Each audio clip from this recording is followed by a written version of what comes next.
Good morning മക്കളെ. ഇന്ന് നമ്മൾ കാണാൻ പോകുന്നത് ഒരു സാദമാണ്, വെറൈറ്റി റൈസ് ആണ്. വെറൈറ്റി റൈസിൽ ഞാൻ ഉണ്ടാക്കിയിരിക്കുന്നത് കറിവേപ്പില സാദമാണ്. ഓക്കെ, അപ്പോൾ കറിവേപ്പില എന്താ പറയുക, ഒരുപാടുണ്ട് നിങ്ങളുടെ അടുത്ത് എന്നുണ്ടെങ്കിൽ ഒന്ന് ട്രൈ ചെയ്ത് നോക്കുക. അല്ല, നിങ്ങൾക്ക് ഈ ഒരു ഫ്ലേവർ നിങ്ങൾക്ക് എപ്പോഴെങ്കിലും ഒന്ന് അറിയണം എന്ന് നിങ്ങൾക്ക് തോന്നുകയാണെന്നുണ്ടെങ്കിൽ എന്തായാലും ട്രൈ ചെയ്ത് നോക്കേണ്ട ഒരു കാര്യമാണ്. എന്താണ് ഇത്രയും സീരിയസ് ആയിട്ട് പറയാൻ കാരണം എന്ന് വെച്ചാൽ, ശരിക്കും പറഞ്ഞു കഴിഞ്ഞിട്ടുണ്ടെങ്കിൽ ഈ ഒരു ആഴ്ചയിൽ ഒരിക്കലെങ്കിലും ഇങ്ങനെ ഒരു ഡിഷ് ഉണ്ടാക്കുന്ന സമയത്ത് നമുക്ക് കുട്ടികൾക്ക് ലഞ്ച് ബോക്സിലോ അല്ലെങ്കിൽ നമുക്ക് കഴിക്കാനായിക്കോട്ടെ വളരെ വളരെ നല്ലൊരു ഫീല്, നല്ലൊരു ഹെൽത്തി ആയിട്ടുള്ള ഒരു ഫീലിങ്ങോട് കൂടിയിട്ട് നമുക്ക് കഴിക്കാൻ പറ്റുന്ന ഒരു റൈസാണ് കറിവേപ്പില സാദം എന്ന് പറയുന്നത്. അപ്പോൾ നിങ്ങളിത് എന്തായാലും ഉണ്ടാക്കി നോക്കണം. അപ്പോൾ രാവിലെ മുതലുള്ള കാര്യങ്ങൾ ഇതിൽ ഇൻക്ലൂഡ് ചെയ്തിട്ടുണ്ട്. വരൂ നമുക്ക് കാണാം കറിവേപ്പില സാദം. അപ്പം അങ്ങനെ രാവിലെ നേരത്തെ എണീറ്റു. എന്നിട്ട് നമ്മൾ നവരാത്രി തുടങ്ങിയിരിക്കുന്നത് കൊണ്ട് വിളക്കൊക്കെ കത്തിച്ചു. എല്ലാവരും വീണ്ടും പുതിയതായിട്ട് കണ്ടവരെല്ലാവരും ചോദിക്കുന്നുണ്ട്, കോലമൊക്കെ എങ്ങനെയാണ്, സ്വന്തമായിട്ട് ഇടുകയാണോ, എന്താ ഒരു പെർഫെക്ഷൻ എന്നൊക്കെ. എൻ്റെ മക്കളെ, ഞാൻ ഓപ്പണായിട്ട് എല്ലാവരോടും പറയുന്ന ഒരു കാര്യമാണ്, മര്യാദയ്ക്കൊരു വര പോലും എനിക്ക് വരയ്ക്കാൻ അറിയില്ല. ഇത് സ്റ്റെൻസിലാണ്. ഞാൻ ഓൾറെഡി അവരുടെ ഡിസ്ക്രിപ്ഷനിൽ വേണമെങ്കിൽ അവരുടെ വീണ്ടും ഡീറ്റെയിൽ കൊടുക്കാം. ജയശ്രീ വെങ്കട്ട് എന്നാണ് അവരുടെ പേര്. അവരുടെ അടുത്തു നിന്നാണ് ഇത് കംപ്ലീറ്റ് സ്റ്റെൻസിൽസും എനിക്കിഷ്ടമുള്ളതുപോലെ വാങ്ങിയിരിക്കുന്നത്. എന്നിട്ട് ഞാൻ അതിലേക്ക് കോലത്തിൻ്റെ പൊടി ഇട്ടിട്ട് ചെയ്യാണ് പതിവ്. അപ്പോൾ നമ്മൾ രാവിലത്തെ കാര്യങ്ങൾ അത് കഴിഞ്ഞതിന് ശേഷം കുട്ടികളെ കൊണ്ടുപോയി സ്കൂളിലൊക്കെ വിട്ടു, തിരിച്ചു വന്നു. എന്നതിന് ശേഷം പിന്നെ ഒന്ന് ചെടികൾക്കൊക്കെ വെള്ളം നനച്ചു കൊടുക്കുകയാണ്. ഇനിയിപ്പോൾ ഇതാ വീണ്ടും തുടങ്ങുകയായി, വിൻ്റർ സീസൺ ഇവിടെ തുടങ്ങുകയായി. ഞാൻ വീണ്ടും എൻ്റെ കൃഷി കാര്യങ്ങൾക്കൊക്കെ ഇറങ്ങുകയാണ്. ഇപ്രാവശ്യം സമ്മറിൽ ഞാൻ കൃഷി ഒട്ടും തന്നെ ചെയ്തില്ല. എന്താ കാരണം എന്ന് വെച്ചാൽ, ഭയങ്കര വെയിലായിരുന്നു എന്ന് പറഞ്ഞാൽ ഭയങ്കര വെയിലായിരുന്നു. വെറുതെ എന്തിനാണ് വെള്ളം നഷ്ടപ്പെടുത്താൻ വേണ്ടിയിട്ട്, ഒന്നും വളരില്ല മര്യാദയ്ക്ക്. അപ്പോൾ അങ്ങനെ അതുമൊക്കെ രാവിലെ ചെയ്ത് കഴിഞ്ഞപ്പോഴാണ് ഞാൻ വിചാരിച്ചത്, എന്നാൽ പിന്നെ കറിവേപ്പില പറിച്ചിട്ട് നമുക്ക് കറിവേപ്പില സാദം അങ്ങോട്ട് ഉണ്ടാക്കാം എന്ന് വിചാരിച്ചു. ഇതാ എനിക്ക് 2 കറിവേപ്പിലയുണ്ട്. ഇതിപ്പോൾ ഒരെണ്ണമാണ് ഇത് കാണുന്നത്. ഇത് ഏകദേശം ഒരു നല്ലൊരു സൈസ് മരം പോലെ ആയിട്ടുണ്ട്. അപ്പോൾ ഞാനത് കുറച്ചൊന്ന് നിഴലത്ത് വെച്ചിട്ടുണ്ട്. അപ്പോൾ മറ്റേതിൽ പിന്നെ കുറച്ച് കായൊക്കെ ആയിട്ട് ആവണേ ഉള്ളൂ. എന്താണ് അത്, ശരിക്കും പറഞ്ഞു കഴിഞ്ഞാൽ താഴെ തന്നെയാണ് ഞാൻ വെച്ചിരിക്കുന്നത്. ഇത് കുറച്ച് വലിയ കറിവേപ്പില ഇതാണ്. അപ്പോൾ ഇതപ്പോൾ കറക്റ്റായിട്ട് ഞാൻ വേണ്ടത് മുഴുവൻ ഞാൻ എടുത്തിട്ട് ഒടിക്കുന്നുണ്ട്. അത് കഴിഞ്ഞ ശേഷം ഞാൻ രണ്ടാമത് ഉള്ളത് എവിടെയാണെന്ന് ഞാൻ കാണിച്ചു തരട്ടുള്ളൂ. അത് ശരിക്കും പറഞ്ഞു കഴിഞ്ഞാൽ ഇതിൻ്റെ ഇടയിലുള്ളത് കൊണ്ടാണ് തോന്നുന്നു ഇതിങ്ങനെ അത്രയ്ക്ക് വലിപ്പം വെക്കുന്നില്ല. ചെറിയ ചെറിയ ഇല, കുറച്ച് കായൊക്കെ ആയിട്ട് ഇങ്ങനെ നിൽക്കുന്നുണ്ട്. അതിനെ ഒന്ന് രൂപപ്പെടുത്തി എടുക്കണം. ഓക്കെ, അപ്പോൾ എനിക്ക് വേണ്ട കറിവേപ്പിലയൊക്കെ ഞാൻ പറിച്ചെടുത്തിട്ടുണ്ട്. ഇനി നിങ്ങൾ ഇതേപോലെ കറിവേപ്പില നല്ലോണം എടുത്തിട്ട് ഉപ്പ് വെള്ളത്തിൽ കറക്റ്റായിട്ടൊന്ന് കഴുകിയിട്ട് ഇങ്ങനെ ആക്കി വെക്കുക. ഓക്കെ, ഏകദേശം ഒരു 3 പിടിയോളം കറിവേപ്പിലയുണ്ട്. അതാണ് നമ്മൾ വെള്ളത്തിലാക്കി വെച്ചിരിക്കുന്നത്. ഇനി നമുക്ക് വറക്കാം. ഓക്കെ, അപ്പോൾ നല്ലെണ്ണയാണ് ഉപയോഗിക്കേണ്ടത് ഇവിടെ. അതിലേക്ക് 1/2 കപ്പോളം ഉഴുന്നുപരിപ്പിട്ട് കൊടുത്തിട്ടുണ്ട്. അതേമാതിരി തന്നെ 1/2 കപ്പോളം ഞാൻ കടലപ്പരിപ്പിട്ട് കൊടുത്തിട്ടുണ്ട്. പിന്നെ എരിവിന് ആവശ്യത്തിന് ഞാൻ വറ്റൽമുളക് ഇട്ട് കൊടുത്തിട്ടുണ്ട്. ഇനി നമ്മൾ ഇതിലേക്ക് ഇട്ട് കൊടുക്കുന്നത് നിലക്കടലയാണ്. നിങ്ങളുടെ കയ്യിന് 1 പിടിയോളം നിലക്കടല, പിന്നെ 2 കളർ എള്ള്, അതായത് കറുത്ത എള്ളും വെളുത്ത എള്ളും ഏത് വേണമെങ്കിലും ഉപയോഗിക്കട്ടുള്ളൂ, അങ്ങനെ ഇതായിട്ടൊന്നുമില്ല. 2 എള്ളും കൂടിയിട്ട് ആക്കിയിട്ട് അതും കൂടി വറക്കാൻ വെച്ചിട്ടുണ്ട്. ഇവിടെ ഒരു വെറും പാനിൽ എണ്ണയൊന്നും ഇടണ്ട, കഴുകി വൃത്തിയാക്കി വെച്ചിരിക്കുന്ന കറിവേപ്പില വേറൊരു പാനിലേക്കായിട്ട് ഇടുക. ഇതിൽ കൂടെ ഇടണ്ട. എന്താ കാര്യം വെച്ചാൽ നമുക്ക് പൊടിയാണ് വേണ്ടത്. അതുകൊണ്ട് കറിവേപ്പില തന്നെ വയ്ക്കുക.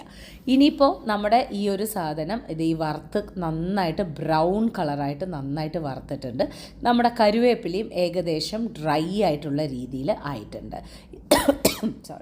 ഇനി നമ്മൾ അതിനെ കറക്റ്റായിട്ട് രണ്ടും കൂടിയിട്ട് നമുക്ക് തന്നെയാണ് നമ്മൾ പൊടിക്കാൻ പോണത്.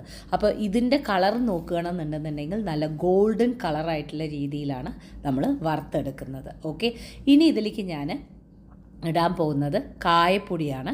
നല്ലോണം കായപ്പൊടി ഇട്ടോളൂ. എന്താ കാരണം എന്ന് വെച്ചാൽ പരിപ്പൊക്കെ ഉള്ളതുകൊണ്ട് കായപ്പൊടി ആ ഒരു ഇതുണ്ടെങ്കിൽ നല്ലതാണ്. ഇനി ഈ ഒരു സമയത്ത് നിങ്ങൾക്ക് മുഴുവനുള്ള വെളുത്തുള്ളി വേണമെങ്കിൽ വെളുത്തുള്ളി ഇട്ടിട്ട് വഴറ്റാം. ഞാൻ വെളുത്തുള്ളിയുടെ പൊടിയാണ് ഇടുന്നത്. അതും കൂടി ഇട്ടിട്ട് ഒരു 2 സെക്കൻഡ് വഴറ്റിയിട്ട് ഞാൻ ഗ്യാസ് ഓഫാക്കും. ഓഫാക്കിയിട്ട് ഇത് നല്ലപോലെ ആറിക്കഴിഞ്ഞിട്ടുണ്ടെങ്കിൽ മിക്സിയിലെടുത്തിട്ട് ഇതിനെയും പൊടിക്കും. അത് കഴിഞ്ഞതിന് ശേഷം ഞാൻ കരുവേപ്പിലയും നല്ല രീതിയിൽ ഒന്ന് തന്നെ ആറിക്കഴിഞ്ഞിട്ടുണ്ടെങ്കിൽ മിക്സിയിൽ അതിനെയും തന്നെയാണ് പൊടിക്കുന്നത്. അപ്പോൾ എന്തിനാണ് ഈ തന്നെ പൊടിക്കുന്നത്? അതായത് ഒരുമിച്ചിട്ട് കഴിഞ്ഞാൽ എണ്ണ കിനിയെന്നല്ലാണ്ട് നമുക്ക് പൊടിയായിട്ട് കിട്ടില്ല, അതുകൊണ്ടാണ്. അപ്പോൾ 2 മിക്സിയിൽ തന്നെയായിട്ടുള്ള രീതിയിൽ വെച്ചിട്ടുണ്ട്. ഇനി രണ്ടും പൊടിച്ചിട്ട് നമുക്ക് ഒരുമിച്ചാക്കാം. ഇതുവരെയ്ക്കും നമ്മൾ ഉപ്പിട്ടിട്ടില്ല. എന്താ കാരണം എന്ന് വെച്ചാൽ നമ്മൾ ഇപ്പോൾ നിങ്ങൾ എടുത്തു വെക്കാനാണെന്നുണ്ടെന്നുണ്ടെങ്കിൽ നിങ്ങൾ ഉപ്പിട്ടോളൂ, കുഴപ്പമില്ല. എനിക്ക് ഇത് കംപ്ലീറ്റ് യൂസാവും. അതായത് ഞാനിപ്പോൾ ഉണ്ടാക്കാൻ പോണ കരുവേപ്പില സാധനത്തിന് ഇത് കംപ്ലീറ്റ് യൂസാവും. അതുകൊണ്ട് ഞാൻ അതിലേക്ക് വേറൊരു സാധനം ആഡ് ചെയ്യണതുകൊണ്ടാണ് ഉപ്പ് ഞാൻ ആഡ് ചെയ്യാത്തത്. അപ്പോൾ ഈ 2 പൊടിയും കൂടിയിട്ട് നല്ല പോലെ ഞാനിതപ്പം മിക്സ് ചെയ്ത് കൊടുക്കുന്നുണ്ട്. നമ്മുടെ അടിപൊളിയായിട്ടുള്ള കരുവേപ്പില പൊടി റെഡി ആയിട്ടുണ്ട്. ഇതിനെ നിങ്ങൾക്ക് ഏതിൽ വേണമെങ്കിലും നിങ്ങൾക്ക് കഴിക്കാട്ടുള്ളൂ. അതായത് ചോറിൻ്റെ കൂടെ വേണമെന്ന് മാത്രമല്ല, തൈരും ചോറിൻ്റെ കൂടെ വേണമെങ്കിൽ കഴിക്കാം, എങ്ങനെ വേണമെങ്കിലും കഴിക്കാം. സൂപ്പറായിരിക്കും കഴിക്കാനുള്ളത്. അപ്പോൾ ഇതുപോലെ പൊടി റെഡി. ഇനി നമുക്ക് കരുവേപ്പില സാദത്തിൻ്റെ അടുത്ത പ്രൊസീജിയറിലേക്ക് പോവാം. വീണ്ടും ഞാൻ നല്ലെണ്ണ ഒഴിച്ചിട്ടുണ്ട്. ഇതിലേക്ക് ഞാൻ പുളിയോദര മിക്സാണ് ഇടുന്നത്. ഇവിടെ പുളിയോദര മിക്സ് ഇട്ടിട്ട് നിങ്ങൾ കരുവേപ്പില സാദം ഉണ്ടാക്കി നോക്കൂ. നല്ലൊരു ഡിഫറെൻറ്റ് ട്വിസ്റ്റ് ആയിരിക്കും, നല്ല അടിപൊളി ടേസ്റ്റ് ആയിരിക്കും. അപ്പോൾ പുളിയോദര മിക്സ് ഇട്ട് കൊടുത്തിട്ട് ഞാൻ കുറച്ച് വെള്ളം ഒഴിച്ച് കൊടുക്കുന്നുണ്ട്. സോ ദാറ്റ് ആ പുളിക്കാച്ചൽ കറക്റ്റായിട്ട് ഒന്ന് കുറുകി വരാൻ വേണ്ടിയിട്ടാണ്. അപ്പോൾ അതൊന്നായി കഴിഞ്ഞിട്ടുണ്ടെന്നുണ്ടെന്നുണ്ടെങ്കിൽ നമുക്ക് നമ്മുടെ വേവിച്ച് നന്നായിട്ട് തണുത്തിരിക്കുന്ന നമ്മുടെ ചോറ് അതിലേക്ക് ഇട്ട് കൊടുക്കുക. ഈ ഒരു അല്ലാന്നുണ്ടെന്നുണ്ടെങ്കിൽ ഈ കരുവേപ്പില സാദം എന്ന് പറഞ്ഞിട്ട് ആൾക്കാർക്ക് ഇഷ്ടമാവാതെ പോകുന്നതിൻ്റെ കാരണം എന്ന് വെച്ചാൽ അതിലൊരു പുളിപ്പിൻ്റെ അംശം ഇല്ലാത്ത ആവുമ്പോഴാണ് നമുക്ക് അതിൻ്റെ ഒരു ഫ്ലേവർ വരാത്ത പോലെ തോന്നുന്നത്. നേരെ മറിച്ച് ഇങ്ങനെ നിങ്ങൾ ചെയ്ത് നോക്കൂ, എന്തായാലും നിങ്ങൾക്ക് ആ ഒരു ടേസ്റ്റ് വരും. എന്തായാലും നിങ്ങൾക്ക് അത് എന്തായാലും ഇഷ്ടമാവും. ഓക്കെ, അപ്പോൾ ഇതാ ഞാൻ നീറ്റായിട്ട് ആ കാച്ചൽ റെഡി ആക്കിയിട്ടുണ്ട്. ഇനി നമ്മൾ ചോറിട്ട് കൊടുക്കാം. ഞാൻ നേരത്തെ തന്നെ രാവിലെ തന്നെ ഉണ്ടാക്കി വാർത്ത് വെച്ച് തണുപ്പിച്ചിട്ടുള്ള ചോറാണ്. അതിനെ നല്ല പോലെ ഒന്ന് മിക്സ് ചെയ്ത് കൊടുക്കുക. ഈ ഒരു സമയത്ത് ശരിക്കും പറഞ്ഞാൽ ഇതൊരു പുളിയോദരയുടെ ടേസ്റ്റ്. ഓക്കെ, അതിൽ കൂടെ ആ പൊടി വരുന്ന സമയത്താണ് ഹൈലൈറ്റ് വേറെ ലെവലിലേക്ക് പോകുന്നത്. അതുകൊണ്ട് ഇതെന്തായാലും ഇങ്ങനൊരു മെത്തേഡിൽ എന്തായാലും ചെയ്തു നോക്കൂ. ഇനി നമുക്ക് ആവശ്യത്തിനനുസരിച്ചിട്ട് എത്രയാണോ പൊടി വേണ്ടത് അതിനനുസരിച്ചിട്ടുള്ള രീതിയിൽ നിങ്ങൾക്ക് പൊടി ഇട്ട് കൊടുത്തുകൊണ്ടിരിക്കാം. ടേസ്റ്റ് ചെയ്ത് നോക്കി ഇട്ട് കൊടുക്കൂ. എന്താ കാരണം എന്ന് വെച്ചാൽ ചിലപ്പോൾ കൂടിപ്പോയി കഴിഞ്ഞിട്ടുണ്ടെങ്കിൽ, ചിലപ്പോൾ എരിവോ മറ്റോ കൂടിപ്പോയിട്ടുണ്ടെങ്കിൽ പിന്നെ നമുക്കൊന്നും ചെയ്യാൻ പറ്റില്ല. അതുകൊണ്ട് തന്നെ കൂടിപ്പോവാതെ നോക്കിയിട്ട് ഇളക്കി നോക്കി ആ സ്വാദ് നോക്കിയിട്ട് കരുവേപ്പിലയുടെ ഫ്ലേവർ എങ്ങനെ മുന്നിൽ നിൽക്കുന്നുണ്ടോ എങ്ങനെയാണെന്ന് നോക്കിയിട്ട് ചെയ്യാം. ഇപ്പോൾ ഉപ്പിട്ട് കൊടുക്കാത്തതിൻ്റെ കാരണം പുളിയോദര മിക്സിൽ ഓൾറെഡി ഉപ്പുള്ളതുകൊണ്ടാണ് ഞാൻ ഉപ്പിട്ട് കൊടുക്കാത്തത്. നിങ്ങളിത് എടുത്ത് വെക്കാൻ ഉദ്ദേശിക്കണമെന്നുണ്ടെങ്കിൽ ഉപ്പിട്ടോളൂ, നോ പ്രോബ്ലം അറ്റ് ഓൾ. ഞാനൊന്ന് ചെക്ക് ചെയ്ത് നോക്കിയപ്പോൾ ലേശം ഉപ്പിൻ്റെ ഒരു കുറവുണ്ടായിരുന്നു. അതുകൊണ്ട് ഞാൻ കുറച്ചൊന്ന് ഇട്ട് കൊടുത്തിട്ട് ഇളക്കി.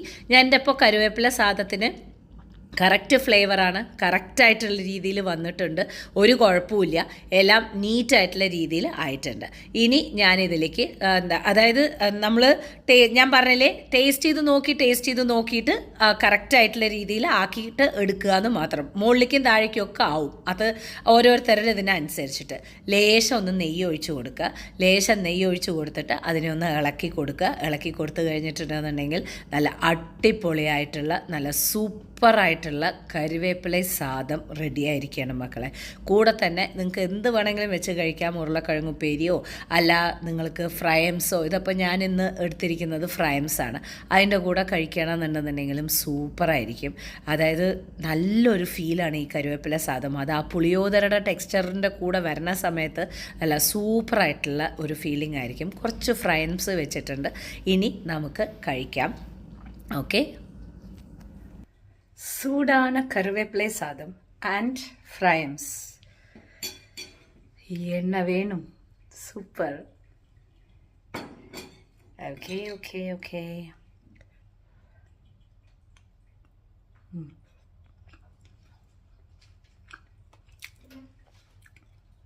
ഹെവൻ. ആ പുളിയോദര ട്വിസ്റ്റ് ഉണ്ടല്ലോ,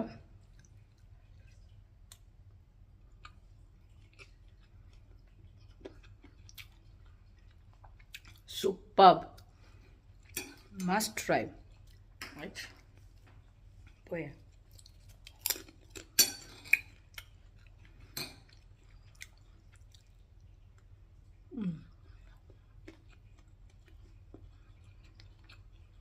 എക്സലൻറ്റ്. എന്തായാലും ഉണ്ടാക്കി നോക്കണം.